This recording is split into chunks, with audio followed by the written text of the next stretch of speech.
ॐ विश्वं दर्पणदृश्यमाननगरी तुल्यन्निजान्तर्गतं पश्यन्नात्मनि मायया बहिर्भूतभूतं यथा निद्रया यस्साक्षात् कुरुते प्रबोधसमये स्वात्मानमेवाद्वयं तस्मै श्रीगुरुमूर्तये नमः इदं श्रीदक्षिणामूर्तये बीजस्यान्तरिवाङ्कुरो जगदिदं प्राङ्निर्विकल्पं पुनः मायाकल्पितदेशकालकलन वैचित्रचित्रीकृतं मायावीव विजृम्भयत्यपि महायोगी वयस्वेच्छया तस्मै श्रीगुरुमूर्तये नमः इदं श्रीदक्षिणामूर्तये तस्मै श्रीगुरुमूर्तये नमः इदं श्रीदक्षिणामूर्तये ॐ सहनाववतु सहनौ भुनक्तु सह वीर्यङ्करवावहै तेजस्विनावधीतमस्तु मा विद्विषावहै ॐ शान्तिः शान्तिः शान्तिः सदाशिवसमारम्भां शङ्कराचार्यमध्यमाम् अस्मदाचार्यपर्यन्तां वन्दे गुरुपरम्पराम् ॐ आठमो अनुवाक भीषास्माद्वातः पवते भीषोदेति सूर्यः भीषास्मादग्निश्चेन्द्रश्च मृत्युर्धावति पञ्चम इति सैषानन्दस्य मीमांसा भवति युवा स्यात् साधु युवाध्यायकः आशिष्ठो दृढिष्ठो बलिष्ठः तस्येयं पृथिवी सर्वा वित्तस्य पूर्णा स्यात् स एको मानुष आनन्दः ते ये शतं मानुषा आनन्दाः स एको मनुष्यगन्धर्वाणामानन्दः श्रोत्रियस्य च कामः तस्य ते ये शतं मनुष्यगन्धर्वाणामानन्दाः स एको देवगन्धर्वाणामानन्दः श्रोत्रियस्य च कामः तस्य ते ये शतं देवगन्धर्वाणामानन्दाः स एकः पितॄणां चिरलोकलोकानामानन्दः श्रोत्रियस्य च कामः तस्य ते ये शतं पितॄणां चिरलोकलोकानामानन्दाः स एक आजानजानान् देवानामानन्दः શ્રોત્રિયસ્ય ચ કામઃ તસ્ય. એટલે આનંદ મીમાંસાનું વર્ણન છે થઈ રહ્યું છે, આપણે એ જોઈ રહ્યા હતા. અને આનંદ મીમાંસામાં ઉદ્દેશ એટલો જ છે કે જે કોઈ આનંદનો અનુભવ જે પણ યોનિની અંદર, ચડિયાતી યોનિ કે મનુષ્ય યોનિ, મનુષ્યથી ચડિયાતી યોનિમાં જે યોનિઓમાં જે જીવોને જે આનંદ પ્રાપ્ત થાય છે એ વાસ્તવમાં બ્રહ્માનંદ જ છે. એ બ્રહ્માનંદને જ આ બધો આવો લૌકિક આનંદ, વિષયાનંદ વગેરે કહેવામાં આવે છે. આવો લૌકિક આનંદ, વિષયાનંદ કેમ એને કહેવામાં આવે છે? કારણ કે વાસ્તવની અંદર એ અવિદ્યા થકી છે, માટે અવિદ્યા ઉપાધિ થકી છે, માટે એને એ પ્રકારનો આનંદ કહેવામાં આવે છે. જેવી રીતે આકાશ છે, એક જ આકાશ છે, પરંતુ આકાશને આપણે ઘટાકાશ કહીએ છીએ. ક્યારે કહીએ છીએ? જ્યારે પેલો ઘડો ઉપાધિ હોય ત્યારે. એ જ આકાશ, એને ઘટાકાશ કહ્યું, કારણ કે એ આકાશ હવે ક્યાં ઉપલબ્ધ બન્યું છે? ઘડાની અંદર. એટલે ઘટાકાશ. એવું નથી કે ઘટાકાશ અને મહાકાશ એમ બે છૂટા પડ્યા છે, હવે ભાગ પડ્યો વચ્ચે, એવું કશું થયું નથી. એનો એ જ આકાશ. એવી રીતે વાસ્તવની અંદર આ જે આનંદ બ્રહ્મ જે છે, વાસ્તવમાં પૂર્ણ જે છે, અહીંયા શરીરમાં, એટલે કે અંતઃકરણમાં અભિવ્યક્ત બને એટલે પછી એને જીવ કહીએ, અને પછી એ જે તે વિષયો થકી જે આનંદ પ્રાપ્ત કરે, અવિદ્યા થકી એને જીવ કહીએ, અવિદ્યા ઉપાધિ, ત્યાં પહેલું ઘડા ઉપાધિ થકી ઘટાકાશ કહ્યું. એવી રીતે એક જ બ્રહ્મ પૂર્ણ હોય તો પછી વાસ્તવમાં તો જ્યાં જે વસ્તુ ઉપલબ્ધ છે એ જ હોય ને, બીજું શું હોય? એટલે એ જ બ્રહ્માત્મા જે છે, જે અહીંયા અંતઃકરણમાં ઉપલબ્ધ બને, એટલે હવે એને જીવાત્મા કહીએ. આવું છે.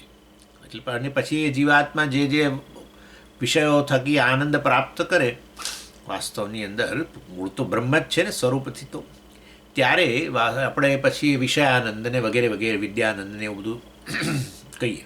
એનીવે, અને એ આનંદ જે છે, અવિદ્યા જે છે, વાસ્તવની અંદર જુદી જુદી યોનિઓની અંદર જુદી જુદી પ્રકાર, અર્થાત કામના, વિષયોની કામના જે છે, એ કામના જેમ ઓછી થતી જાય એમ આનંદની અભિવ્યક્તિ વધતી જાય. અને એમ વાસ્તવની અંદર શ્રોત્રિયત્વ પણ વધતું જાય. શ્રોત્રિયત્વ એટલે જો જ્ઞાન પ્રાપ્ત કરી રહ્યા હોવ તો જ્ઞાનની સ્પષ્ટતા પણ વધતી જાય. એટલે એ જોડે જોડે બતાવે છે કે આપણો જે જ્ઞાની જે છે, જે અહીંયા પૃથ્વી પર કોઈ જગ્યાએ એક રૂમની અંદર બેઠેલો છે, એને એ જે આનંદ એણે પ્રાપ્ત કરેલો છે, બીજી યોનિઓમાં જે જીવો જે આનંદ પ્રાપ્ત કરે છે એ તો એને પ્રાપ્ત થયેલો જ છે, કારણ કે હું બ્રહ્મ છું, પૂર્ણ છું એવું જાણે છે. બીજા બધા યોનિઓની અંદર એક લોકો જ્ઞાન પ્રાપ્ત ન કરતા હોય તો પછી વાસ્તવની અંદર અવિદ્યા વગેરે જે છે, જેમ એ કામના જેમ જેમ ઘટતી જાય, ઉર્ધ્વ યોનિઓમાં કામના ઘટતી જાય, એમ આનંદની માત્રા વધતી જાય. એટલે એ પ્રકારે અહીંયા બતાવવામાં આવે છે.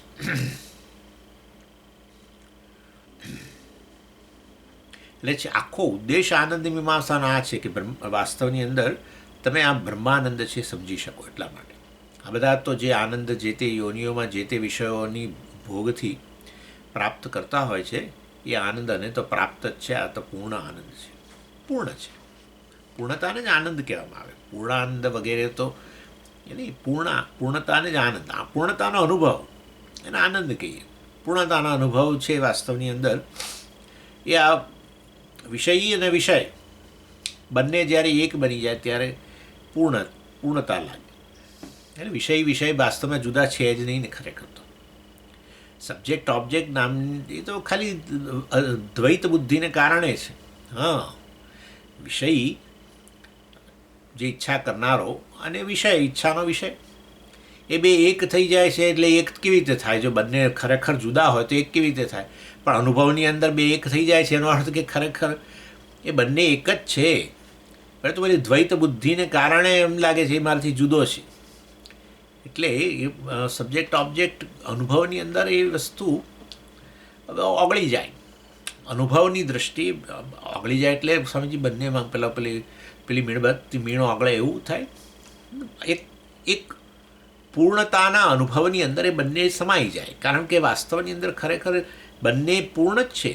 પૂર્ણમદઃ પૂર્ણમિદમ, હું પૂર્ણ છું ને આ જગત પૂર્ણ છે ને બધું.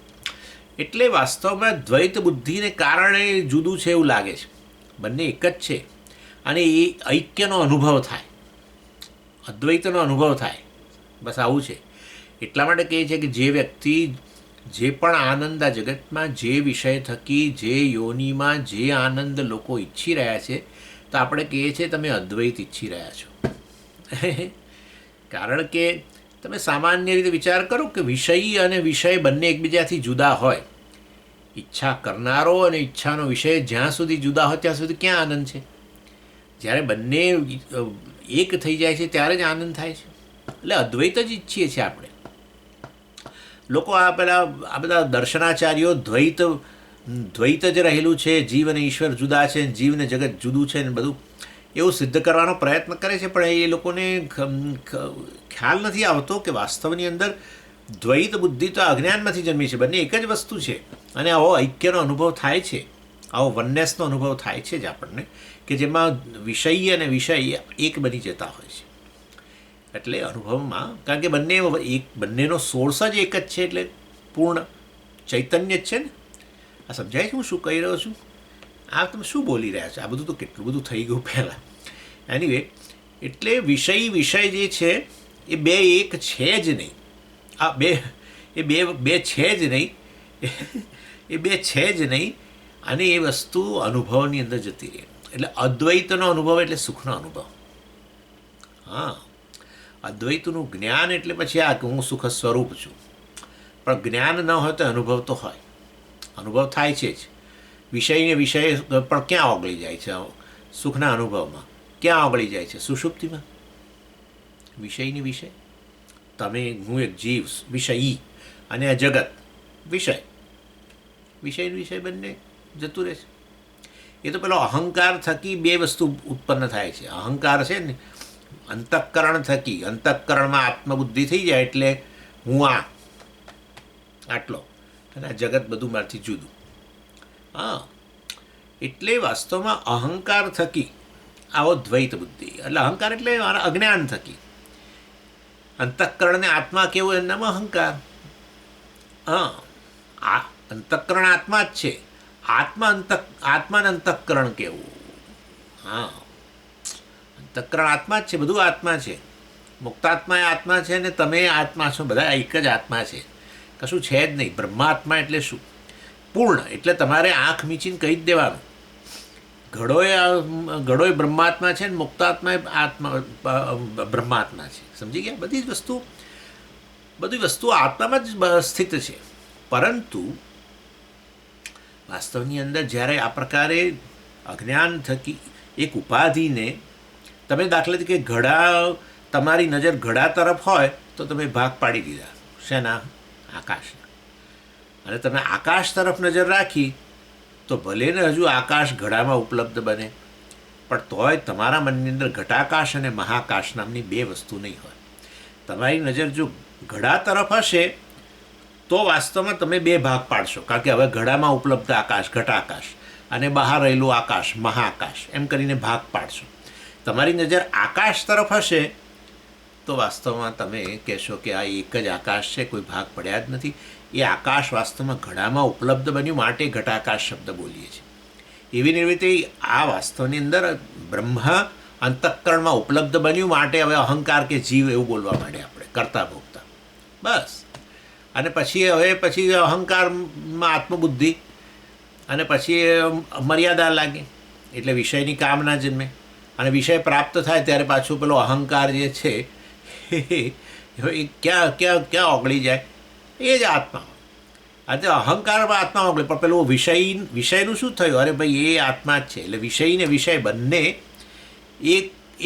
બંને એક જ છે, પરંતુ અહીંયા ઐક્યનો અનુભવ થાય. સમજી ગયા? આપણે ચર્ચા બહુ કરી હતી. અને કેમ તો કરી હતી તો શા માટે કરો છો? કારણ કે ભાઈ આ જેટલું ક્લિયર થાય ને એટલો આનંદ જીવનમાં વધે એવું છે. એટલે ખરેખર આનંદની વૃદ્ધિ કરવી હોય ને તો આ વસ્તુ જાણો કે આનંદનો સોર્સ હું છું. જો તમે જાણો કે આનંદનો સોર્સ હું છું તો તમને આનંદ રહેશે. આનંદનો સોર્સ જગતમાં છે એમ માનશો તો પછી શું ખુશી નહીં રહો. કારણ કે બધી વસ્તુઓ કંઈક થોડી ઈચ્છાના વિષયો તમારી પાસે આવી જાય છે, બરાબર? ઘણી બધી આપણને તો ઈચ્છા હોય છે, પણ બધું કંઈ થોડું મળી જાય છે એટલે પછી આપણે દુઃખી રહીએ. આનંદનો સોર્સ હોવા છતાં દુઃખી રહીએ, કારણ અજ્ઞાન કે ભાઈ ખરેખર આનંદ ક્યાંક બહાર રહેલો છે, હું આનંદ સ્વરૂપ છું. જો આનંદનો સોર્સ હું છું જાણો તો પછી આનંદ રહે એવું છે. આવું જો આ જાણનારા બિચારા લોકો, થોડા જૂજ લોકો હોય છે, આવું આ પ્રકારની સ્પષ્ટતા નથી આવતી. ચાલો એની એટલે ભાષ્યકારે પછી આ બધી વસ્તુઓ સમજાવી અને આપણે તો પ્રજાપતિ સુધી પહોંચી ગયા હતા આમાં આનંદની છેક મીમાંસામાં. પરંતુ અહીંયા ખાલી તમને આનંદ મીમાંસાની એ કરવા માટે અહીંયા હું કહું છું, એ ભાષ્યકાર કહે છે સહ એવ અવિદ્યા કામ કર્મ અપકર્ષેણ મનુષ્ય ગંધર્વાદી ઉત્તરોત્તર ભૂમિષુ અકામહત વિદ્વત શ્રોત્રિય પ્રત્યક્ષ વિભાવ્યતે શતગુણ ઉત્તરોત્કર્ષેણ યાવત હિરણ્યગર્ભસ્ય બ્રહ્મણ આનંદ ઇતિ. સહ એવ આનંદ, એ જ બ્રહ્માનંદ જે છે, એ જ પૂર્ણ જે છે, જે આ બ્રહ્માત્માનું સ્વરૂપ છે, પૂર્ણતા વગેરે. અવિદ્યા કામ કર્મ અપકર્ષેણ, જ્યારે અવિદ્યા કામ કર્મ અપકર્ષેણ, અપકર્ષ એટલે જવું, અપકર્ષ એટલે જેમ એ બ્રહ્માનંદ જે છે કે બ્રહ્માત્મા છે, એ પૂર્ણ મારું જે સ્વરૂપ છે, એ જેમ જેમ ઓછું ને ઓછું અવરોધાય શેનાથી? અવિદ્યા કામ કર્મ. જો અવિદ્યા ગાઢ અવિદ્યા તો વાસ્તવની અંદર પછી કામ અને કર્મ પણ વધે જ, કારણ કે અવિદ્યામાંથી જ કામ ઉત્પન્ન થાય. કામ ઈચ્છા. અવિદ્યા એટલે અજ્ઞાન, આત્મ વિષયક અજ્ઞાન. આત્મા એટલે કોણ? બ્રહ્માત્મા પૂર્ણ, બરાબર? એનું અજ્ઞાન હોય તો પછી હવે તમે તમારી જાતને કેવા કહેશો? હું પૂર્ણ છું એ વસ્તુ નથી ખબર, તો શું કહેશો તમે? તમારી અપૂર્ણ કહેશો, અધૂરા કહેશો, અલ્પ કહેશો, તો પછી શું થશે? ઈચ્છા ઉત્પન્ન થાય, પૂર્ણતાની ઈચ્છા ઉત્પન્ન થાય, આનંદની ઈચ્છા ઉત્પન્ન થાય. એટલે કામ. અને એ ઈચ્છાનો વિષય તો જગતમાં માનો, એટલે પછી એને પ્રાપ્ત કરવા માટે શું કરીએ? કર્મ. એટલે અવિદ્યા, કામ, કર્મ આ એક સિરીઝ છે. મતલબ આમાં બધા એટલે કારણ કાર્યનો સંબંધ. એટલે જ્યારે એ અવિદ્યા, કામ, કર્મ જેમ જેમ ઘટતું જાય, અવિદ્યા ઘટવી જોઈએ, મૂળ કારણ એ છે. અવિદ્યા, કામ, કર્મ જેમ જેમ ઘટતું જાય તેમ તેમ એ જ બ્રહ્માત્મા કે એ જ આનંદ જે છે એ વધુ એનો ઉત્કર્ષ થતો જાય, એમ કે છે. એટલે એ અવિદ્યા હોય અને એ વ્યક્તિ વાસ્તવમાં પરિપક્વ હોય. અવિદ્યા હોય, સમજો કેવું સરસ કહ્યું. એટલે આચાર્ય કહે છે કે અવિદ્યા હોય તે હવે તો સ્વામીજી એનો અર્થ એવો થયો કે અવિદ્યા છે એટલે તમારે તો આ બધું રહેવાનું. ના, એવું નહીં. અવિદ્યા હોય, જેમ કે અત્યારે જ ઘણો દાખલા ગણી લઈએ આપણે, પરંતુ આપણે જીવનમાં વિવેક દ્વારા વૈરાગ્ય પ્રાપ્ત કરેલો હોય તો પણ આનંદ વધતો જાય, ભલે ને અવિદ્યા રહી. એ આપણે વાત થઈ હતી જ કે વૈરાગ્ય જેમ વધે એમ તમારું અંતઃકરણ છે રાગદ્વેષની પકડમાંથી મુક્ત થતું જાય, વધારે વધારે પ્રસન્ન થતું જાય, વધુને વધુ સત્વનો ઉદય થાય. રાગદ્વેષ વગેરે એ તો રજોગુણને એનું કાર્ય છે. અને એમાં પછી તમોગુણે આવે, દ્વેષની માત્રા વધે તમોગુણે આવે. રાગદ્વેષને કારણે ક્રોધ હોય, રાગદ્વેષને કારણે લોભ હોય, હે ને? જે વસ્તુ પ્રત્યે રાગ હોય એ વધુને વધુ મળે એવી ઈચ્છા હોય, એ ન મળે તો એ જે વસ્તુ એને માટે અવરોધરૂપ એની પાસે ક્રોધ પણ હોય. એટલે વાસ્તવમાં રાગદ્વેષને કારણે પછી મદ પણ હોય. રાગદ્વેષ તમારા પૂરા થાય, તમારી ઈચ્છાઓને અનુરૂપ વસ્તુ તમારા જીવનમાં મળતી જાય તો પછી વાસ્તવમાં તમારામાં અહંકાર ઉત્પન્ન થાય, અભિમાન આવે કે મારા જેવું કોઈ જ નથી, એવું પણ થાય. એટલે જે આપણે 6 વસ્તુ કહી હતી ને, એટલે કામ, ક્રોધ, લોભ, મોહ, મદ, માત્સર્ય. કામ, ક્રોધ એટલે કામ એટલે જ આ રાગદ્વેષ. રાગદ્વેષ એટલે ઈચ્છા, એટલે કે કામ. અને પછી એમાંથી જ પછી આ ક્રોધ ને લોભ, મોહ. મોહ તો ખરો જ, ડેફિનેટલી. ધર્મનો પણ ભોગ આપીએ, કારણ કે એ વિષય પ્રાપ્ત કરવામાં સીધો મળે એમ નથી, ધર્મના રસ્તે મળે એમ નથી, તો પછી અધર્મને રસ્તે. ખ્યાલ આવે તમને? હા, ધર્મનો ભોગ આપીએ ત્યારે આપણે વિચારતા નથી કે આપણે આપણી જાતનું બલિદાન આપણે આપણી જાતને વધેરી રહ્યા છીએ, નથી ખ્યાલ આવતો. કારણ કે ધર્મનો ભોગ આપવો એટલે તમને જે વસ્તુનું મૂલ્ય છે એ વસ્તુથી તમે દૂર જઈ રહ્યા છો. એટલે તમારા પછી તમારા વિશેની હીનતાની લાગણી આવે. આપણે જીવનમાં જે વસ્તુનું મૂલ્ય હોય એ પ્રાપ્ત ન કરી શકો ને તમે, તો તમને તમારી જાતને ફેલ્યોર ગણો, અસફળ જ ગણો ને. બરાબર? અને આવું બને જ છે, કેટલી વાર બને છે કે આપણે જે વસ્તુ ખરેખર કરવી છે, આપણને ખબર છે, પ્રાપ્ત કરવી છે કે કંઈક કરવું છે, એ ન કરી શકો તો તમે તમારી જાતને જ ધિક્કારતા હો છો. દિવસ દરમિયાન આવું જોજો તમે, કેટલી વાર આપણે વસ્તુ ખરેખર કરવાની હોય એ ન કરીએ, પોસ્ટપોન કરીએ, ખાલી પોસ્ટપોન કરીએ તોય આપણને ગમતું નથી. પણ જે દિવસે આપણે કરવાની વસ્તુ હોય નક્કી કરીએ કે કરવી જ છે અને કરો તો તમને કેટલો બધો આનંદ થતો હોય છે, વિચારો તમે. એટલે ઇન શોર્ટ કહેવાનો આશય એ છે કે ધર્મનો ભોગ આપીને વ્યક્તિ વાસ્તવમાં પોતાની જાતને જ વધુને વધુ હીન માનવાનો છે. ધર્મનું મૂલ્ય તો છે જ, એક જણને છે, પરંતુ ધર્મનું પાલન કરવું કે નહીં એ આપણી ફ્રીવિલના આધારે છે ને. એમાં પેલો મોહને કારણે જે વસ્તુ પ્રાપ્ત કરવી હોય એ વસ્તુ, મતલબ એ વસ્તુમાં આનંદ રહેલો છે એ પ્રકારની આપણી ધારણા છે, એ જ મોહ છે. અને વાસ્તવમાં અને એ પ્રાપ્ત કરવામાં પછી જે અવરોધરૂપ બને એ વાસ્તવમાં ક્રોધ જન્મે. અને એ લોભ હોય તો પછી એ વસ્તુને પ્રાપ્ત ગમે તે પ્રકારે કરીએ ને એમાં અધર્મનો આશરો લઈએ વગેરે વગેરે. ઇન શોર્ટ કહેવાનો આશય છે વૈરાગ્ય જીવનમાં ન હોય તો તમારું મન જે છે એના જેવું બીજું મહાભારત જ નથી. મહાભારત સખત ચાલે, અંદર એટલું બધી કોન્ફ્લિક્ટ હોય કે ના પૂછોનો વાત, સંઘર્ષ મનની અંદર. એટલે અવિદ્યા હોય, જો હજુ અહીંયા આત્મજ્ઞાનની મેં વાત જ નથી કરી. આત્મજ્ઞાન ભલે ને નથી, કેવળ વૈરાગ્ય જેમ વધતો જાય, અર્થાત આપણે આ બધી વિષયોની કામના વગેરેથી જેમ ન હણાઈએ, અકામહત કહ્યું, એટલે ન હણાઈએ, એને આપણે ખાળી શકતા હોઈએ, એનો અર્થ કે વૈરાગ્ય છે, તો આનંદની માત્રા વધતી જાય. એટલે આ બધી અન્ય યોનિઓમાં સમજી કેવી રીતે આનંદ આવે છે? બધાએ જ્ઞાન પ્રાપ્ત કર્યું? ના ભાઈ, ના ના ના. એ યોનિઓની અંદર ઉત્કૃષ્ટ યોનિઓ હોવાને કારણે, ચડિયાતી યોનિઓ હોવાને કારણે એમાં અકામહતત્વ અર્થાત વૈરાગ્યની માત્રા વધારે છે. અને માટે છેક પછી તો પ્રજાપતિ સુધી જ્યાં તો એને પછી એ તો જ્ઞાની જ છે. પ્રજાપતિ એટલે ઈશ્વર જ વાસ્તવમાં. ચાલો, પરંતુ એટલે એ રીતે અહીં બતાવે છે. અને શ્રોત્રિયત્વ બીજું, બંને સાધન તરીકે બતાવે છે આચાર્ય. શ્રોત્રિયત્વ એટલે વેદનું જ્ઞાન, એટલે કે ધર્મનું જ્ઞાન તમે ગણી શકો. અને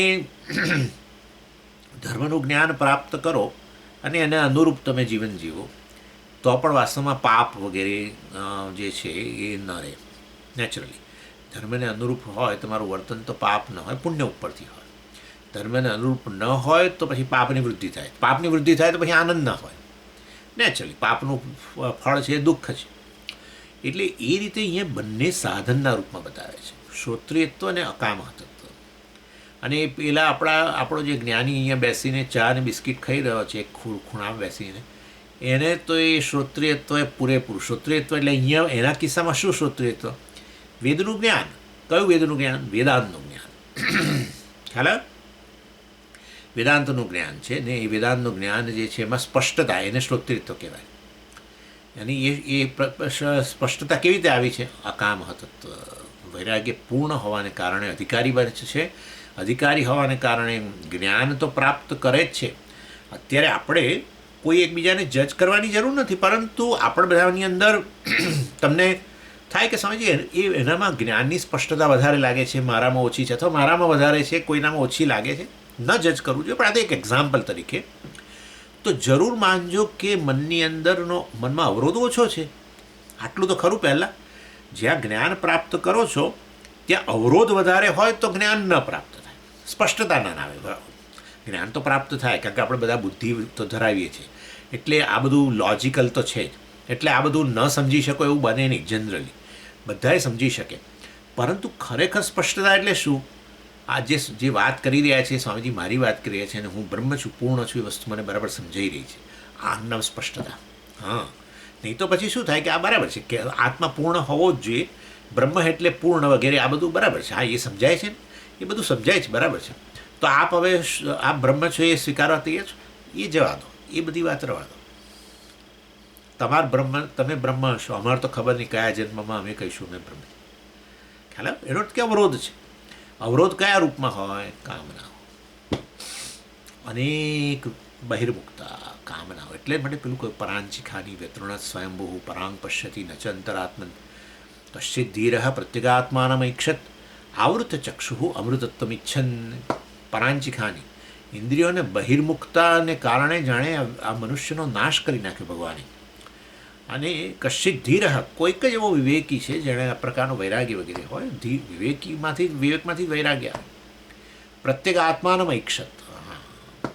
પ્રત્યેક આત્માનમ ઈક્ષતે, પ્રત્યેક આત્માના દર્શન. અર્થાત હું બ્રહ્મ છું એ પ્રકારે એને સ્પષ્ટતા આવે છે.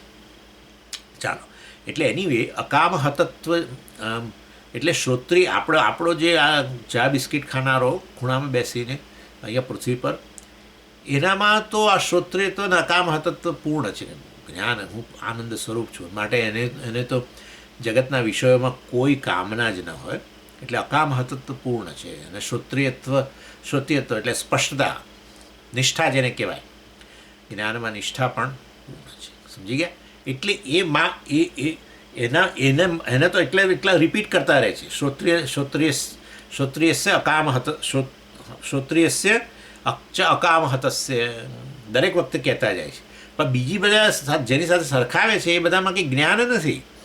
એ બધા તો ચડિયાતી યોનિઓને કારણે ધીરે અકામહતત્વ એમનામાં વધારે છે, વૈરાગ્ય પ્રમાણમાં વધારે છે, ઈચ્છાઓ, વિષયોની ઈચ્છાઓ પ્રમાણમાં ઓછી છે.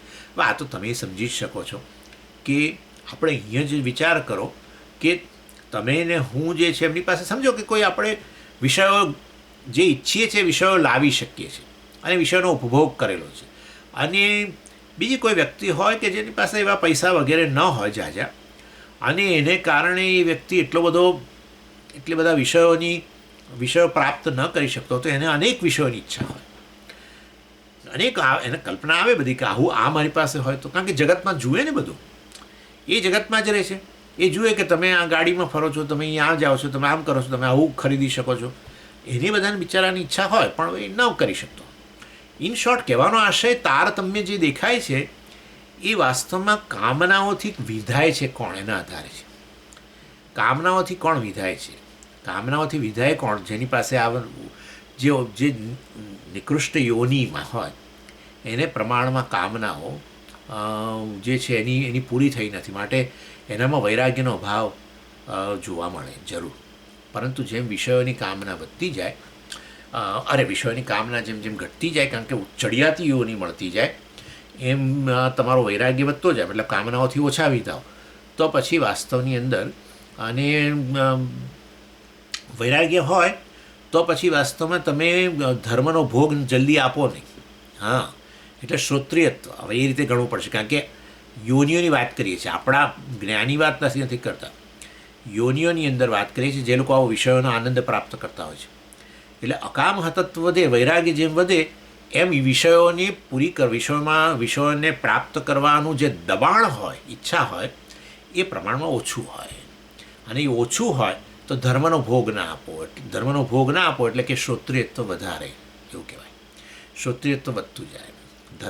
ધર્મને જાણો છો ને ધર્મને આધારે જીવો છો, અને એને કારણે આ ભાષ્યકાર કહેવાના છે અવૃજિનત્વમ, કહ્યું પણ ખરું અને પાછું આવે છે અવૃજિનત્વમ, એટલે પાપ પણ ઓછું, અને ઓછું તો પછી વાસ્તવમાં આનંદની માત્રા પણ વધારે. એટલે આ રીતે ગણવાનું.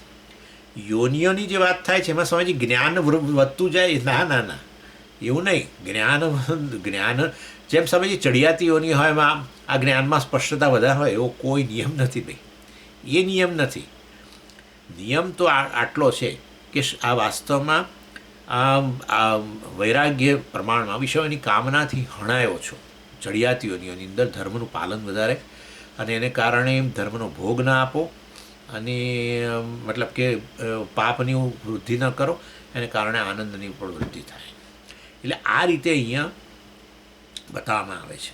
ચાલો, પણ આપણા જ્ઞાનીના સંદર્ભમાં તો પૂર્ણ અકામ હતત્વ અને શ્રોત્રિયત્વ એટલે નિષ્ઠા, અને અકામ હતત્વ એટલે વૈરાગ્ય પણ પૂર્ણ માત્રામાં. કારણ કે હું આનંદ સ્વરૂપ છું જાણ્યા પછી કયા વિષયોની કામના હોય મને કહો. એટલે વાસ્તવમાં અને વિષયોની કામના દેખાય એનામાં પણ તમે રખે માનતા કે એ પોતાની જાતને અધૂરો માને છે, દુઃખી માને છે, અને એ વિષયને પ્રાપ્ત કરીને એ આનંદ મેળવવા માગે છે, એવું જરાય એનામાં હોતું નથી. એ વાસનાઓને આધારે એને જે તે વિષયનો ઉપભોગ કરતો હોય, પ્રારબ્ધની અંતર્ગત આવે, પ્રારબ્ધ વાસનાને અંતર્ગત જે પણ વિષય એની સામે આવે એમાં એ કહે ખરો કે આ વધારે મને ગમ્યું, આમાં બહુ જ આનંદ થયો, આ વસ્તુ ન ગમી, એવું કહે. પરંતુ એને ખબર છે કે વાસ્તવમાં જે પણ વિષયના સંપર્કથી જે આનંદ થાય છે એ આનંદનો સોર્સ તો હું જ છું. આનંદનો સોર્સ જગતમાં નથી, એ એને સ્પષ્ટ છે. એ રીતે વૈરાગ્ય પૂર્ણ માત્રામાં છે, અને શ્રોત્રિયત્વ એને કારણે વૈરાગ્ય જેમ પૂર્ણ માત્રામાં હોય તો પછી જ્ઞાનમાં નિષ્ઠા ઝડપથી આવે, શ્રોત્રિયત્વ પણ સ્પષ્ટ, શ્રોત્રિયત્વ પણ વધારે, કારણે વાસ્તવની અંદર એ માપદંડ બન્યો. એટલે બતાવવા માગે છે આ આનંદ મીમાંસા દ્વારા કે આ બ્રહ્માનંદ શું વસ્તુ છે વગેરે. એના માટે પછી આ યોનિઓની સાથે આ રીતે સરખામણી કરે છે. સમજી ગયા? આ ઘણા દિવસે શરૂ કર્યું પાછું, એટલે મારે તમને આટલું કહેવું હતું. અને એમાં છેલ્લે આપણે જોઈ ગયા શું આવ્યું છેલ્લે? પ્રજાપતિ વિરાટ ત્રૈલોક્ય શરીર વગેરે વગેરે. સ એક પ્રજાપતેરાનંદ હે. પેલા ઇન્દ્રની વાત કરીને પછી બૃહસ્પતિની કરીને, ઇન્દ્રને પેલા બીજા દેવતાઓ કરતાં વધારે આનંદ હોય, નેચરલી સ્વાભાવિક છે. ચડિયા તો ખરે ને, બીજા પેલા દેવતાઓનો સ્વામી છે. એ દેવતાઓ સ્વામીપણાને કારણે જ પેલા દેવતાઓને શેની ઈચ્છા હોય જે ઇન્દ્રમાં ના હોય સ્વામીજી? એવું તો શું તમે કહો છો એનામાં ઈચ્છાથી વિધાય નહીં ઇન્દ્ર, અને પેલા લોકો વિધાય દેવતાઓને શું બનવું હોય? ઇન્દ્ર બનવું હોય ને. હા, એ તો ખરી જ ને, એટલું તો ખરું કે નહીં? દેવતાઓમાં જે ઈચ્છા છે એ ઈચ્છા પેલાની પૂરી થઈ ગયેલી છે. હા, એટલે સ્વાભાવિક રીતે જ ઇન્દ્ર જે છે એના સ્વામીપણાને, દેવતાઓના સ્વામીપણાને કારણે જે દેવતાઓમાં જે પ્રકારનું અકામહ તત્વ છે એના કરતાં વધારે અકામહ તત્વ એ ઇન્દ્રમાં હોય, વૈરાગ્ય પ્રમાણમાં. એટલે બીજી બધી ઈચ્છાઓથી એ વિધાય નહીં, જે ઈચ્છાઓ પહેલાંમાં રહેલી હોય. સ્વાભાવિક છે, કોઈ પણ વ્યક્તિ ઓફિસમાં કામ કરતો હોય, એ ઓફિસમાં કામ કરનારને હું એક દિવસ CEO બની જાઉં આ કંપની, અથવા આવી કંપનીનો હું CEO બનું. પણ CEO બનેલો હોય તો એનામાં તો ના જ હોય ને ઈચ્છા. એટલે આ પ્રકારે હોય છે. એટલે એ રીતે ગણો તમે અહીંયા ચડિયાતીઓની, એટલે એ રીતે દેવતાઓ કરતાં ઇન્દ્રમાં કામહ તત્વ વધારે એમ. અને એને કારણે પાપ કર્મ વગેરેમાં એ પ્રવૃત્તિ જલ્દી ન થાય, અને કારણે દુઃખ પણ ઓછું ને એ રીતે આનંદની વૃદ્ધિ, એ રીતે ગણવાનું. એટલે આચાર્ય છે ને આ અકામહ તત્વ અને શ્રોત્રિયત્વને સાધન કહે છે આનંદની વૃદ્ધિનું, એમ એ રીતે ગણવાનું. અને પછી કહ્યું કે દેવતાઓ ઇન્દ્ર કરતાં કોને વધારે આનંદ? બૃહસ્પતિને વધારે આનંદ, બરાબર. હવે 100 ઇન્દ્રોને ભેગા કરીને જે આનંદ થાય એવો એક બૃહસ્પતિને એવું ના બોલાય. ઇન્દ્ર એક જ છે, પછી 100 ઇન્દ્ર એવું ના બોલાય. પણ એનીવે, પણ ઇન્દ્ર દેવતાઓના ગુરુ બૃહસ્પતિ, જે બૃહસ્પતિ જો પ્રવેશે ઇન્દ્રના મહેલમાં તો ઇન્દ્ર ઊભો થઈને દોડીને જઈને એમ નમસ્કાર કરે. એટલે હવે બૃહસ્પતિ જે છે એમને પોઝિશનને કારણે જ એમને પહેલાં કરતાં વધારે આનંદ છે. અને અકામહ તત્વ ડેફિનેટલી વધારે છે કે હું દેવતાઓનો ગુરુ છું, સ્વામી છું, માસ્ટર. એટલે એ વાસ્તવમાં એટલે પોઝિશનલ. અહીંયા ક્યાંય તમે બ્રહ્મજ્ઞાન ન લાવશો આ બધામાં. આ બધાને આપણો પેલો ચા બિસ્કિટ ખાનારા સાથે સરખાવે છે, સમજી જજો. એને આ કશું પ્રાપ્ત કર્યા વગર, એ તો નીચે પૃથ્વી પર બેઠો છે, નીચે કહું છું, ઉપર એમ કહું છું, ઓકે. એટલે વાસ્તવમાં નીચે ઉપર સ્વામીજી ક્યાંથી લઈ આવ્યા? એટલે ઉપર એટલે કે 8મા માળે હોય છે આ સ્વર્ગ વગેરે, એવું બધું નહીં. અહીંયા આની પણ ઉર્ધ્વલોકની દ્રષ્ટિએ ઊંચું કહું છું, ઉર્ધ્વલોક. એનીવે, એટલે અહીંયા આ બૃહસ્પતિનો આનંદ જે છે એ ઇન્દ્ર કરતાં વધારે. અને પછી આગળ કહ્યું સ એક પ્રજાપતિર આનંદ, બૃહસ્પતિ કરતાં 100 ગણો આનંદ. એટલે અહીંયા 100 બૃહસ્પતિનો ભેગા કરી એવું બધું નહીં, બૃહસ્પતિ કરતાં પણ અનેક ગણો આનંદ. કોને છે? પ્રજાપતિ. પ્રજાપતિ કોણ છે? આચાર્ય કહે છે વિરાટ ત્રૈલોક્ય શરીર. હવે એટલે હવે અહીંયા વૃદ્ધિ બધું તમારે બહુ ગણવાની. આ તો ઈશ્વર છે. વિરાટ એટલે વિરાટ પુરુષ ઈશ્વર, એટલે એમને 100 ગણો પહેલાં કરતાં, પછી એમના કરતાં 100 ગણો વધારે હિરણ્ય ગર્ભ બ્રહ્માજી. આવું નહીં ગણવાનું. અહીંયા તો બધો ઉપચાર ખાલી, એ તો કહેવા માટે પોઝિશનની દ્રષ્ટિએ. બાકી હવે અહીંયા ઈશ્વરને પહેલાં કરતાં 100 ગણો ને પછી ઈશ્વરમાં પાછું ફલાણા એમને ઓછો, પહેલાંનું આવું બધું ના આવે. ઇન્દ્ર પછી આપણે બધો ઉપચાર જ ગણવાનો. કારણ કે ઇન્દ્રથી આગળ બૃહસ્પતિ અને પછી આ પ્રજાપતિ ને પછી પેલા બ્રહ્મા અને વગેરે, આ બધા જે છે એમાં ઉપચાર ખાલી કરી. એવું કે 100 ગણો આનંદ ખરેખર પોઝિશન ઈશ્વર કરતાં, ઈશ્વરને જે આનંદ પ્રાપ્ત થાય છે એમાં એના કરતાં મહાઈશ્વરને મહેશ્વરને વધારે, એવું બધું ના હોય ભાઈ. ઈશ્વર એટલે ઈશ્વર, પતી ગયો. એટલે પ્રજાપતિથી આગળ બધા ઉપચાર. વાસ્તવમાં આ બધું 100 ગણો ને એ બધું વસ્તુ સાચો, એમાં કોઈ બીજો મિનિંગ ગણવાનો નહીં, ખાલી પોઝિશન છે બસ એટલું ખરું. નેચરલી બૃહસ્પતિ કરતાં આગળ કોણ? તો કે ભાઈ છેવટે તો પછી હવે ઈશ્વર જે વિરાટ, આ સમગ્ર બધા શરીરો ધરાવનારો પ્રજાપતિ વિરાટ ત્રૈલોક્ય શરીર. જુઓ, પ્રજાપતિ એટલે વાસ્તવમાં ભગવાનનું જ રૂપ, વિરાટ રૂપ, જે 3 લોકના રૂપમાં પ્રગટ થયો છે. આ ભૂહુ ભુવા સુહ ગણો, એટલે 3 લોક એનું શરીર, અર્થાત એ લોકની અંદર રહેલા જે તે જીવો જે શરીર ધરાવે છે, બધા શરીરો કોના? ઈશ્વરના શરીરો એમ. અને વિવિધમ રાજતે ઇતિ વિરાટ, જે અનેક પ્રકારના રૂપ ધારણ કરે. એટલે કે આ એ જ 3 લોકરૂપી રૂપ ધરાવનારો અથવા 3 લોકોમાં રહેલા શરીરો, જીવો, એ બધા શરીરો રૂપ ધરાવનારો વિરાટ કહેવાય.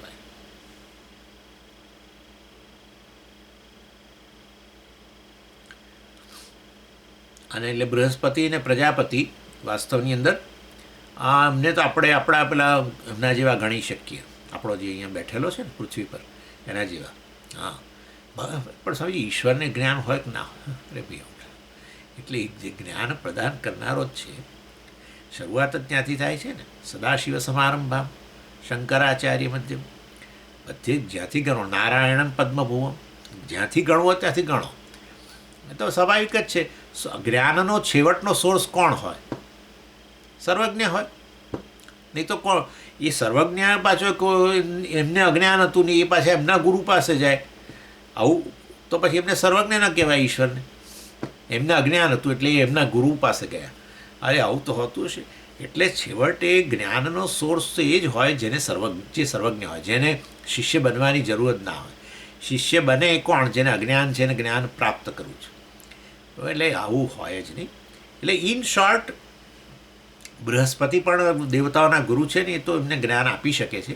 એટલે બૃહસ્પતિથી માંડીને હવે તમારે પેલું આપણે અકામ હતત્વ અને શ્રોત્રિયત્વ જે છે એ આપણા પેલા જ્ઞાનીને જે છે એ જ ગણી લેવાનું.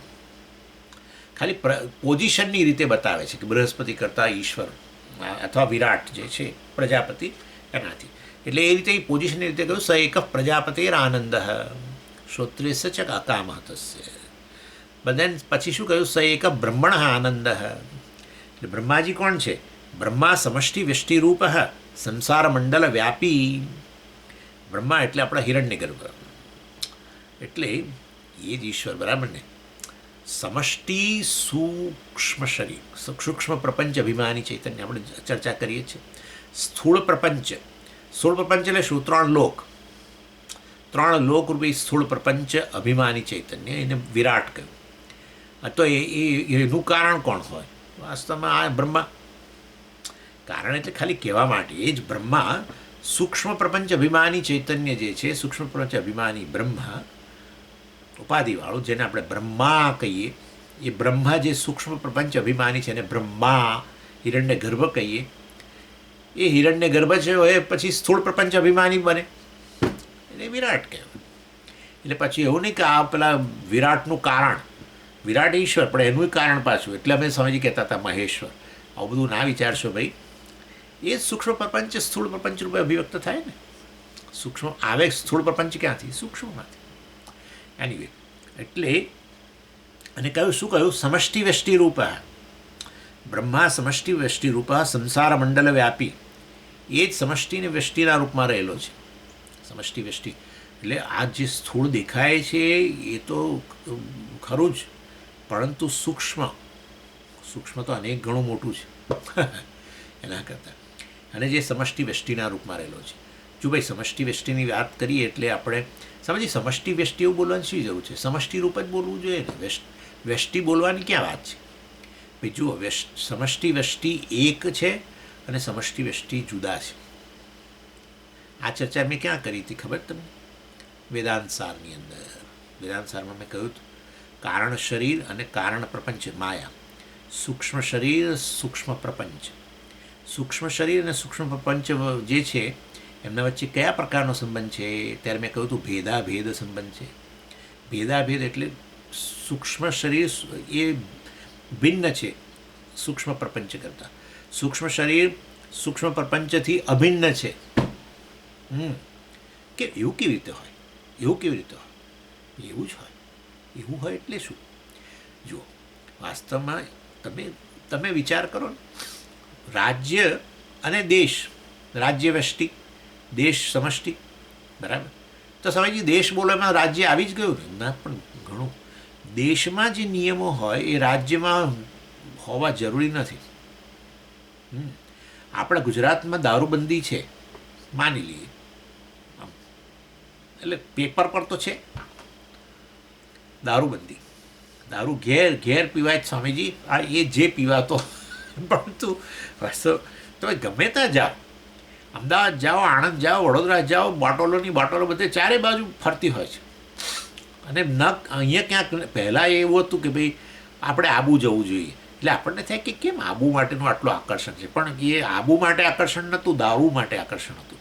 એનીવે, ઇન શોર્ટ કહેવાનો આશય એવો છે કે જે નિયમો અમુક જે રાજ્યમાં હોય એ દેશમાં ન હોય, અને દેશમાં જે કેટલાક નિયમો હોય એ રાજ્યની અંદર ન હોય. અહીંયા અમેરિકામાં તો બધું કરોડ, આવું તો હજારો વસ્તુ છે. બધા રાજ્યો ભેગા થઈને બન્યું છે ને યુનાઇટેડ સ્ટેટ્સ.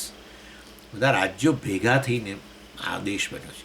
તો અમુક નિયમો, અમુક જે દેશના નિયમો છે, આપણી જેમ સરકાર, આપણે શું છે કેન્દ્ર સરકાર કહીએ એવી રીતે, કેન્દ્ર સરકારના જે નિયમો છે એ રાજ્યમાં લાગુ ના પડે, અને રાજ્યમાં જે નિયમ હોય કેન્દ્રમાં લાગુ ના પડે. આવું બધું બહુ છે. જે સોસાયટીના નિયમો હોય છે, તમારી સોસાયટીના જે નિયમો હોય એ સોસાયટીના નિયમો ઘરના નિયમો ના હોય. ઘરના નિયમો ઘરના નિયમો. હા, તો સ્વામીજી પણ આપણે સોસાયટી બોલાવેલે આપણું ઘર અંદર આવી જ ગયું. પણ માટે સોસાયટી કહ્યું પછી એટલે ઘર નહીં બોલવાનું નહીં, કારણ કે ઘરના પાછા નિયમો પોતાના છે. ઘરનું ક્ષેત્રફળ જુદું, ઘરના નિયમો જુદા, ઘરની અમુક વિશેષતાઓ સોસાયટીમાં ન હોય, સોસાયટીની વિશેષતાઓ ઘરમાં ન હોય. એટલે એ ભેદાભેદ સંબંધ હોય વ્યષ્ટિ સમષ્ટિ વચ્ચે. આટલું યાદ રાખવાનું પડે, ભેદાભેદ સંબંધ. બરાબર ને? દાખલા તરીકે તમે વન કહો, બરાબર, વન તમે કહ્યું, સરસ, એટલે વૃક્ષોનો સમૂહ થઈ ગયો સમજ, એટલે વૃક્ષ બોલવાની જરૂર નહીં. હા, પણ વન કહ્યું એમાં તો 500 પ્રકારના વૃક્ષો હોય છે. હા, 500 પ્રકારના વૃક્ષો. એટલે હવે વન કહ્યું એટલે બધી જાતિઓ સમાઈ ગઈ છે એવું નથી હોતું. એ જે તે વૃક્ષની એક જે જાતિ છે એ વનના બીજા મેમ્બર્સમાં ન હોય, એ જુદી જાતિના હોય. એટલે આ રીતે છે. વ્યષ્ટિ સમષ્ટિ વચ્ચે ભેદાભેદ સંબંધ છે. આટલું યાદ રાખવા. એટલે અહીંયા એટલા માટે આચાર્ય શબ્દ વાપરે છે. જુઓ, બ્રહ્મા સમષ્ટિ વ્યષ્ટિ રૂપ સંસાર મંડળ વ્યાપી, સર્વમંડળ વ્યાપી. એટલે જે આ બધા જ સ્ફિયર, બધા જ લોકની અંદર પૂરેપૂરો વ્યાપેલો છે. સૂક્ષ્મ સ્થૂળને વ્યાપીને રહેલું હોય છે. સૂક્ષ્મ સ્થૂળને વ્યાપીને રહેલું હોય છે, અને છતાંય સૂક્ષ્મ જે છે એ પાછું ઉપલબ્ધ હોય. એટલે જે કંઈ સ્થૂળ છે એ તો આ સૂક્ષ્મમાંથી જ આવેલું છે, પણ એ સિવાય પણ સૂક્ષ્મ હોય, એટલે સૂક્ષ્મ વધુ વ્યાપી કહેવાય. સમજી ગયા? એટલે સૂક્ષ્મ પ્રપંચ અભિમાની બ્રહ્મા જાણે કે પોઝિશનની રીતે સહેજ ઊંચા બતાવે, એ જ ઈશ્વર. એટલે વાસ્તવની અંદર બ્રહ્મા સમષ્ટિ વ્યષ્ટિ રૂપા સંસાર મંડળ વ્યાપી.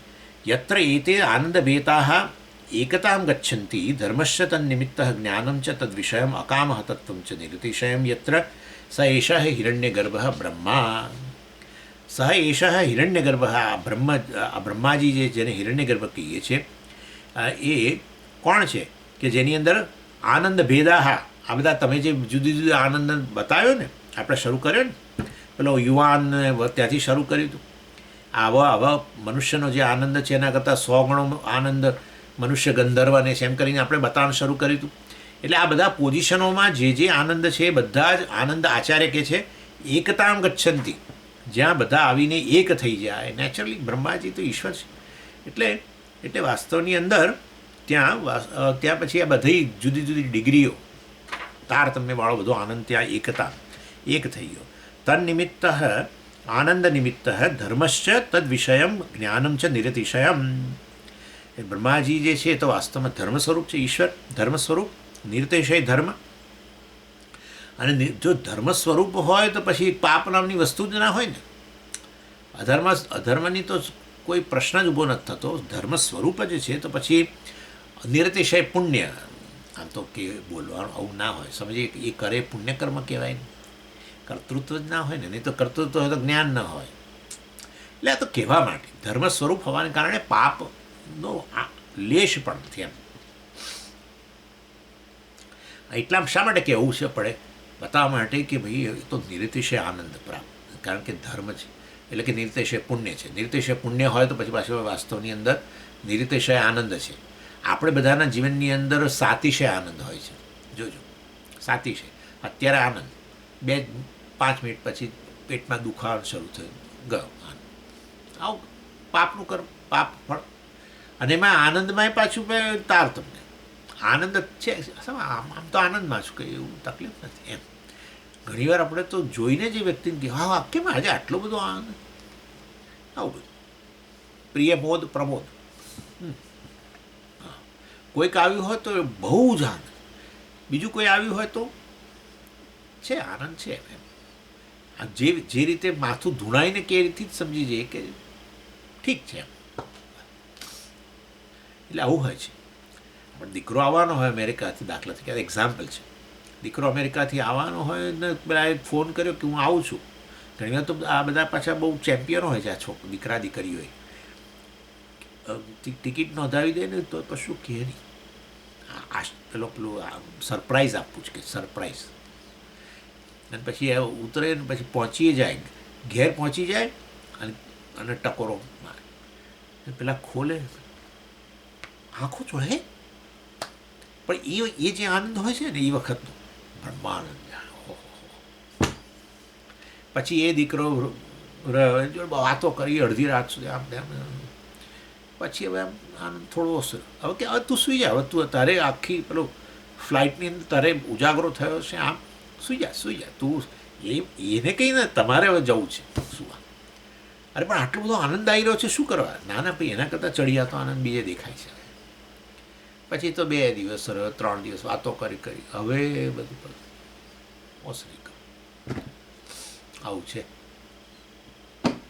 આવો અને કહેવાય અવિદ્યા વગેરે, કામ કર્મ વગેરેથી અવરોધાયેલો આનંદ. અવરોધાયેલો આપણે બધા લોકોનો આનંદ આવો છે. આ તો ધર્મ સ્વરૂપ બ્રહ્માજી તો પરમેશ્વર, અને માટે નિરતિશય પુણ્ય એમ, અને એ રીતે નિરતિશય આનંદ. માટે બધા જ યોનિઓમાં જે આનંદ પ્રાપ્ત કરે છે એ બધો આનંદ એને પ્રાપ્ત જ છે. એ સિવાય પણ સર્વજ્ઞ હોવાને કારણે હું પૂર્ણ છું, બ્રહ્મ છું, એ તો જાણે જ ને. અને એને કારણ આનંદ સ્વરૂપ છું જાણે છે. અને માટે પછી ત્યાં સર્વ, એટલે આચાર્ય કહે છે બધી એકતામ ગચ્છંતી, આ બધા પ્રકારના આનંદો જ્યાં એક બની જાય છે. તો બહુ સરસ. પાછું બીજું શું કહ્યું? સર્વજ્ઞત્વમ, સર્વજ્ઞ છે. પછી કહે છે અકામ હતત્વમ ચ નિરતિશયમ. નેચરલી અકામ હતત્વમ નિરતિશયમ, વૈરાગ્ય પૂર્ણ માત્રામાં છે. કોઈ પણ આટલી વિષયની કામનાથી હણાતા નથી, વિષયની કામના જ નથી એમને. અને માટે એ અકામ હતત્વ પણ હવે આગળ વધી શકે એમ નથી. અને શ્રોત્રિયત્વ તો પૂર્ણ સ્પષ્ટ જ હોય ને, સર્વજ્ઞ છે. એમને વળી કયો અવરોધ, કયું પાપ, કશું નડતું નથી, અવરોધ જ નથી મનની અંદર.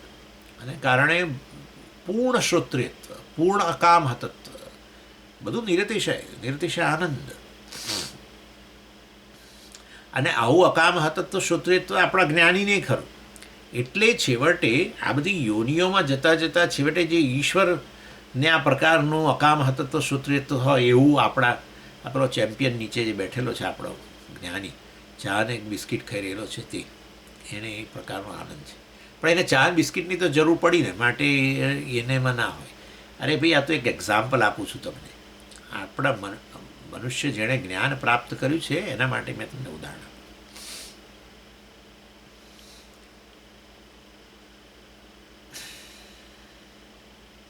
તો સમજીએ, બ્રહ્માજીથી આગળ બ્રહ્મ બોલવું જોઈએ ને. અરે બ્રહ્મ તો બ્રહ્માજી બ્રહ્મ જ છે ને. એટલે બ્રહ્માજીથી ઉપર હવે બ્રહ્મનો આનંદ એવું બોલવું જોઈએ. અરે બ્રહ્મ તો સ્વરૂપ આનંદ છે, એ તો અધિષ્ઠાન છે. જે બધી યોનિઓમાં જે લોકોએ જે આનંદ પ્રાપ્ત કર્યો, અને બ્રહ્માજીને પણ જે આનંદ છે એ આનંદ એમનું અધિષ્ઠાન છે. અને માટે આપણે તો પોઝિશનના આનંદની વાત કરતા હતા. બ્રહ્મ એ કોઈ પોઝિશન નથી. બ્રહ્મ તો સમગ્ર જગતનું અધિષ્ઠાન છે. બરાબર ને? બ્રહ્મ એ કોઈ પોઝિશન નથી. મનુષ્ય ગંધર્વ, દેવ બૃહસ્પતિ એ પ્રકારની કોઈ પોઝિશન થોડી છે. સમગ્ર જગત જ બ્રહ્મ છે. વાસ્તવમાં બ્રહ્મ એ કોઈ પોઝિશન નથી. અને માટે શાસ્ત્ર બ્રહ્મની વાત નથી કરતું, કારણ કે સ્વરૂપ આનંદ છે. આપણે તો જે તે પોઝિશનની આનંદ. ઈશ્વર સૌથી ઉત્કૃષ્ટ, માટે એની વાત કરી પોઝિશનની રીતે. એટલે છેલ્લે સ એકો બ્રહ્મણ આનંદ. બ્રહ્મણ આનંદ એટલે વાસ્તવમાં બ્રહ્માજીનો આનંદ. બસ એટલે છેલ્લે સુધી ત્યાં કહ્યું. તસ્ય એષ આનંદ શ્રોત્રિયેણ અવૃજિનેન અકામહતેન ચ પ્રત્યક્ષમ ઉપલભ્યતે. તસ્ય એષ આનંદ એટલે તસ્ય બ્રહ્મણ, એ બ્રહ્માજી જે છે એમ એષ આનંદ, એ આનંદ બ્રહ્માજીનો શ્રોત્રિયેણ ઉપલભ્યતે. એ વાસ્તવમાં આપણા પેલા શ્રોત્રિય જે વ્યક્તિ જે છે, જ્ઞાની વ્યક્તિ છે, એને વાસ્તવમાં શાંતિથી પ્રાપ્ત થઈ ગયેલો છે. શાંતિથી પ્રાપ્ત મતલબ કે એને ત્યાં એમ જ કોઈ પણ આ ખાલી જ્ઞાન પ્રાપ્ત કરીને એ આનંદ પ્રાપ્ત થઈ ગયો છે જે ઈશ્વરને પ્રાપ્ત છે. એને ઈશ્વર જુદા છે જ નહીં. વાસ્તવમાં એને ઈશ્વર જુદા છે જ નહીં ને. એટલે જીવ ઈશ્વર ઐક્ય જે છે એ જ તો જ્ઞાન છે ને. અને કયા પ્રકારનું શ્રોત્રિય, એટલે શ્રોત્રિય એને અવૃજીને એને જુઓ, અવૃજીને એટલે વાસ્તવમાં અવૃજીને જે વાસ્તવમાં પાપ કર્મોથી વિધાતો નથી. કોની વાત કરે છે? જ્ઞાનીની વાત કરે છે. બ્રહ્માજી તો છે જ છે અવરુજીના, પાપ કર્મ કારણ કે ધર્મ સ્વરૂપ છે, પરંતુ આ જ્ઞાની જે છે એ પણ પાપ કર્મથી વિધાતો નથી. પણ સ્વામીજી એનાથી પાપ કર્મ થઈ જાય, એ ચા બિસ્કિટ ખાઈને ઊભો થાય ને પગ મૂકે ને એના પગ નીચે મકોડો દબાઈ જાય તો એને તો પાપ લાગે ને. અને એ કદાચ એને લાગણી કોઈની દુભાવી ના હોય, પણ એ કશુંક બોલે અને કોઈકની લાગણી દુભાઈ જાય તો પછી તો પાપ તો લાગે ને. તમે એવું કેવી રીતે કહી શકો જે બ્રહ્માજી અવરુજીના છે, પાપથી રહિત છે, એ તો ધર્મ સ્વરૂપ છે, પણ આ તો વ્યક્તિ તો જ્ઞાની વ્યક્તિ તો હોય જ ને, પાપ ને પુણ્ય તો થાય જ ને. એ કોઈ સારું કામે કરે, એ જુએ કે મકોડો અહીંયા અંદર પાણીમાં પડી ગયો છે અને બિચારો એ થઈ રહ્યો છે, તડફી રહ્યો છે, તો બહાર કાઢીને મૂકી દે એને, તો એનાથી પુણ્ય થયું જ ને. એ પુણ્ય પાપ હોય તો જ્ઞાન નથી, કર્તૃત્વ જ નથી. સમજો આ વસ્તુ, કર્તૃત્વ ભોક્તૃત્વથી રહિત છે, નહીં તો એના સર્વકર્મો કેવી રીતે બળી ગયા ને બધું. વાસ્તવમાં જ્ઞાની જે છે વાસ્તવની એમાં એ તો આ તો અહંકાર ને સ્તરે પુણ્ય પાપ વગેરે હોય. પોતે હું અહંકાર છું, જીવ છું, એવું એ પ્રકારના ખ્યાલમાંથી જ મુક્ત થવું, એનું નામ તો જ્ઞાન છે. જીવ ઈશ્વર ઐક્ય એટલે શું? જીવ ઈશ્વર ઐક્ય એટલે શું? ના, હું કરતા ભોગતા, ઈશ્વર કરતા ભોગતા નથી, તો પછી ઐક્ય ક્યાં છે? ઐક્ય એટલે જે ઈશ્વરનું સ્વરૂપ છે મારું સ્વરૂપ છે. ઈશ્વરનું સ્વરૂપ શું છે? પુણ્ય પાપથી મુક્ત, કર્તૃત્વ ભોક્તૃત્વથી મુક્ત. તો ભાઈ હું એ જ હું છું ને, સચ્ચિદાનંદ. તો વાસ્તવની અંદર એટલે ખરેખર એ કર્તૃત્વ ભોક્તૃત્વ રહી થવાને કારણે જ પુણ્ય પાપ નહીં. જો કર્તૃત્વ ભોક્તૃત્વ હોય તો પછી નવા પુણ્ય પાપે ઉત્પન્ન થવાના છે, પછી નવો જન્મ ને બધું તો રહેવાનું. એટલે સમજો અવરુજીના પણ એનું પૂરેપૂરું ગણવાનું, એ પાપથી વિધાતો નથી. અકામ હતત્વ, અને નેચરલી એ કોઈ કામનાઓથી, વિષયોની કામનાથી વિધાતો નથી. હત એટલે વિધાઈ જવું. કામીન હત કામ હત, ન કામ હત અકામ હત. એટલે વાસ્તવમાં એ કામનાઓથી વિધાતો નથી. એટલે કહેવાનો આશય આ શ્રોત્રિયત્વ જ આ પૂરતું છે બ્રહ્માજીને આનંદ માટે. પણ બીજા બે વાસ્તવ મેન્શન કરવામાં આવ્યા. શ્રોત્રિયત્વ મેં તમને કહ્યું, બ્રહ્માજી માટે શું? શ્રોત્રિયત્વ એટલે શું? જ્ઞાનમાં સ્પષ્ટતા હોય જ નહીં, બ્રહ્મજ્ઞાનમાં સ્પષ્ટતા. પેલા બધાને નહીં, ઇન્દ્ર વગેરેની વાત નહીં, તો ઈશ્વરની વાત છે ને. તો પછી વાસ્તવની અંદર જ્ઞાન હોય જ. જ્ઞાન હોય તો મતલબ તો જ્ઞાન એટલે શું? જ્ઞાન નિષ્ઠા, મતલબ ઓહો જ્ઞાન છે સ્વામીજી જ્ઞાન ઈશ્વરને, પણ એ હજુ આમ નિષ્ઠા માટે નિધિધ્યાસન એને જરૂર પડશે. એવું કશું જરૂર જ ના પડે, એમને બેસવું પડે જ સ્વામીજી. મેં એમને ટકોરો માર્યો તો એમણે કહ્યું કે હું હમણાં અત્યારે ધ્યાનમાં છું, પછી થોડી વાર પછી તમે બારણું ખોલું છું, તમે થોડી વાર પછી તમારી જોડે વાત કરો, અત્યારે મારે નિધિધ્યાસનમાં હું બેઠો છું. તો આપણને આવું જો થાય તો આપણે વિચારવાનું કે આ કઈ સ્થિતિ છે. એટલે વાસ્તવની અંદર એટલે બ્રહ્માજીને તો આનંદ માટે કેવળ શ્રોત્રિયત્વ જ પૂરતું છે. આપણે કહ્યું તો ધર્મ સ્વરૂપ છે ને આન તેને માટે અકામ હતત્વની બધું બરાબર છે, પરંતુ ખાલી શ્રોત્રિયત્વ સર્વજ્ઞ હોવા માત્રથી બ્રહ્મજ્ઞાન છે સ્પષ્ટ, સ્પષ્ટ બ્રહ્મજ્ઞાન છે નેચરલી, અને એ દ્રષ્ટિએ આનંદ પૂર્ણ છે. હું આનંદ સ્વરૂપ છું. એ વસ્તુ સમજે. આ છે ને આનંદવાળી વસ્તુ અમને બહુ અહીંયા અંદર બહુ જતું નથી. જો એટલું છે તમને કહું ખાલી કે તમે જેવું તમારા વિશે વિચાર કરો ને તમને આવું થાય કે હું પૂર્ણ છું, આ બધી વસ્તુમાં હું જ વ્યાપેલો છું. કહેવાતા ઈચ્છાના વિષયો જે છે આ જગતના, જેને બધા ઈચ્છે, માની લો એવા ઈચ્છા એના વિષયો, એ પાવર હોય એટલે સત્તા હોય કે ધન હોય કે કંઈ પણ હોય, કે ઈચ્છાના વિષયો કોઈ જગ્યા હોય, જગ્યા મતલબ કોઈ આપણને એમ હોય કે આ જગ્યા બહુ સારું, તમને એમ થાય કે સ્વામીજી છે ત્યાં એ આશ્રમમાં આપણે જઈને રહીએ તો કેવું સારું, સ્વામીજી એમનો આપણે રોજ સત્સંગ થાય ને આમ. અને હું દાખલા તરીકે મને એમ હોય કે હું ભારત જાઉં તો એકવાર જાઉં છું એને બદલે 4 વાર જાઉં તો કેવું મજા આવે વગેરે. આ તો એક્ઝામ્પલ આપું છું. એટલે કોઈ પ્લેસ, કોઈ વસ્તુ, કોઈ વ્યક્તિ, એ જે કંઈ છે એ હું જ છું, પૂર્ણ છું, પૂરેપૂરો વ્યાપેલો છું. એવો ખ્યાલ આવતાની સાથે જ વિચારજો તમે, આવો ખ્યાલ આવતાની સાથે જ એક સંતોષ.